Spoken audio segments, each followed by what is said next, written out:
নিজে পুড়ে শেষ হয়ে যাচ্ছেন, শরীর আগুনে ঝলসে গেছে, গা জ্বলছে সহ্য করার মতো না, কিন্তু প্রাণপণ চেষ্টা করে গেছেন শিশুদেরকে বাঁচাতে। চাইলে নিজেকে রক্ষা করতে পারতেন, কিন্তু রেখে গেলেন বেঁচে থাকা একদল শিশু।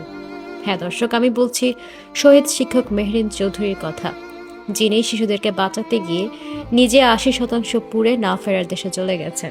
ইন্না লিল্লাহি ওয়া ইন্না ইলাইহি রাজিউন। আমরা বলি শিক্ষক হচ্ছে জাতির ভবিষ্যৎ নির্মাতা, কিন্তু আজ এক শিক্ষিকা প্রমাণ করলেন তারা শুধু ভবিষ্যৎ গড়েন না, প্রয়োজনে জীবন দিয়ে সেই ভবিষ্যৎকে রক্ষা করেন। রাজধানী উত্তরা মাইলস্টোন স্কুল অ্যান্ড কলেজের বিমান বিধ্বস্তের সে বিভীষিকাময় মুহূর্তে সবাই যখন জীবন বাঁচাতে ছুটছে, তখন ৪৬ বছর বয়সী শিক্ষিকা মেহরিন চৌধুরী ঝাঁপিয়ে পড়েন শিক্ষার্থীদের জীবন বাঁচাতে। তিনি জানতেন আগুন তার গায়ে লেগে গেছে, জানতেন বেঁচে যাওয়ার সম্ভাবনা নেই বললেই চলে। তবুও তিনি দৌড়েছেন, নিজের শরীর পুড়তে পুড়তে দরজা ধরে দাঁড়িয়েছেন, চিৎকার করে বের করে দিয়েছেন শিশুগুলোকে।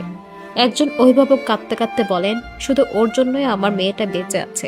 সেনাবাহিনীর লোকজন বলেছে মেহরিন ম্যাডামের জন্য ১৫ থেকে ২০ জন বাচ্চা প্রাণে বেঁচে গেছে। এই কণ্ঠ কাঁদছে কৃতজ্ঞতায়, আর পুরো জাতি কাঁদছে এক অগত ভয় শহীদ শিক্ষিকার আত্মত্যাগে। একজন বোন, একজন মা, একজন দেশমাতৃকার কন্যা। মেহরিনের ভাই মুনাফ মুজিব ফেসবুকে লিখেন, আমার বড় বোন চলে গেছে, সে আমাকে মায়ের মতো মানুষ করেছে। একজন ভাইয়ের হৃদয় ভেঙে চূর্ণ বিচূর্ণ হয়ে গেছে, যিনি শুধু একজন আপু ছিলেন না, ছিলেন জীবনের পথ প্রদর্শক। তার স্বামী মনসুর হেলাল বলেন, ওর পা থেকে মাথা পর্যন্ত পুড়ে গিয়েছিল, তবুও লাইফ সাপোর্টে নেওয়ার আগে বলেছে, আমি নিজে বের হচ্ছিলাম, তখন বিমানটা পড়ে, আমি দগ্ধ হয়েছি, কিন্তু বাচ্চাদের আগে বের করেছি। জানেন কে এ কথা বলতে পারে? যে শিক্ষকতা করেন পেশা হিসেবে নয়, মায়ের হৃদয় নিয়ে। বাবা মায়ের পরে শিক্ষকের স্থান আজ আবার তা মনে করিয়ে দিয়েছেন মেহরিন ম্যাডাম, যিনি জানতেন আগুন নিভে যাবে, জীবন নিভে যাবে, কিন্তু বাচ্চাদের চোখে যেন ভবিষ্যতের আলো না নিভে যায়, সেজন্য নিজের জীবনটা বিলিয়ে দিলেন। আজ আমরা শুধু একজন শিক্ষিকাকে হারাইনি, হারিয়েছি এক নারী, যিনি প্রমাণ করে গেছেন একজন শিক্ষক কেবল পাঠ্যপুস্তক পড়ান না, জীবনের পাঠ পড়ান। মেহরিন চৌধুরী নামটি ইতিহাসে লেখা থাকবে সোনালী অক্ষরে, একজন মমতাময়ী মায়ের, একজন দৃঢ়চিত্ত যোদ্ধার, একজন শহীদ শিক্ষিকার নাম হিসাবে। শ্রদ্ধা, ভালোবাসা ও কৃতজ্ঞতায় চিরস্মরণীয় থাকবেন আপনি ম্যাডাম, যিনি নিজে আগুনে জ্বলেছিলেন আর নিষ্পাপ প্রাণগুলোকে বাঁচাতে ছুটে গিয়েছিলেন। প্রসঙ্গত ২১শে জুলাইয়ের দুপুরটা যেন বাংলাদেশের ইতিহাসে কালো অক্ষরে লেখা এক বিকেল। উত্তরের মাইলস্টোন স্কুলের আকাশ তখনও সূর্য জ্বলছিল, অথচ স্কুল প্রাঙ্গণে নেমে আসে মৃত্যুর ছায়া। বাংলাদেশ বিমান বাহিনীর একটি প্রশিক্ষণ বিমান হঠাৎ নিয়ন্ত্রণ হারিয়ে বিধ্বস্ত হয়ে পড়ে স্কুল গেটের সামনে।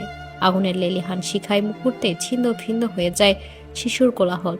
আর ঠিক সে সময়ে নিজে পড়েছিলেন আগুনে, শরীরের চামড়া গলে যাচ্ছিল, তবুও থামেননি এই শিক্ষিকা। মায়ের মতো আগলে রেখেছিলেন শিশুদেরকে।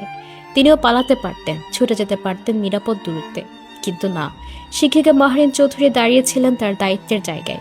বাচ্চাদের বাঁচাও, ওদের আগে নাও, এটাই ছিল তার শেষ চিৎকার।